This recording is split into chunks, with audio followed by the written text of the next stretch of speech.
la définition du handicap a pas mal changé et ça se voit au sein du plan de grande dépendance. Avant, la personne avec un handicap était considérée comme une personne qui devait elle-même fournir des efforts pour s'intégrer dans la société. Aujourd'hui, la définition a complètement changé puisqu'on parle de handicap plutôt en termes d'environnement qui n'est pas adapté à la personne.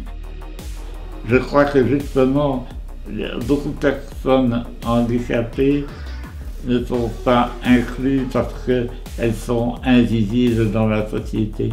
On ne voit pas énormément de personnes de grande dépendance se balader dans les rues.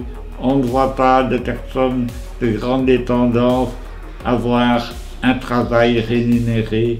On ne voit pas de personnes de grande dépendance dans des lieux de loisirs. On a tendance à les regrouper entre elles dans des centres, des usines à personnes handicapées. C'est d'arrêter de prendre les handicapés pour des handicapés. Oui, c'est des enfants qui sont nés avec, ou c'est même des accidents de vie aussi parfois. Mais c'est de voir tout ce qui est possible plutôt que d'aller voir tout ce qui n'est pas possible d'abord.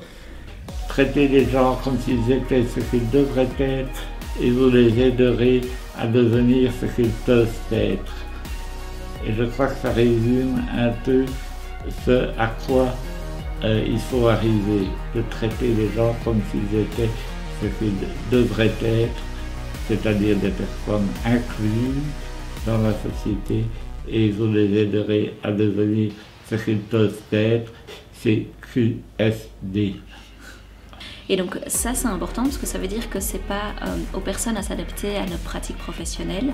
Par exemple quand vous allez chez une psychologue, c'est pas aux patients à venir chez la psychologue et à essayer de s'adapter à la méthode de fonctionnement de cette psychologue. C'est l'inverse, c'est la psychologue, le médecin qui doit vraiment être formé et adapter son travail pour permettre à cette personne de bénéficier des mêmes droits que toutes les autres personnes.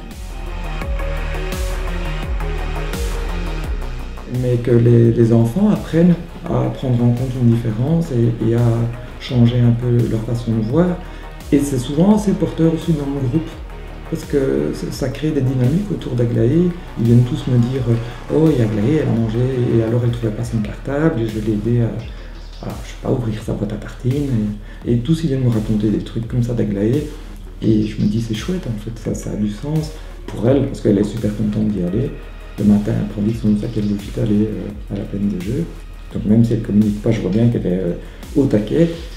Et puis le retour de l'extérieur est chouette aussi. Et je trouve qu'il est temps de mettre des personnes handicapées dans la société en règle générale.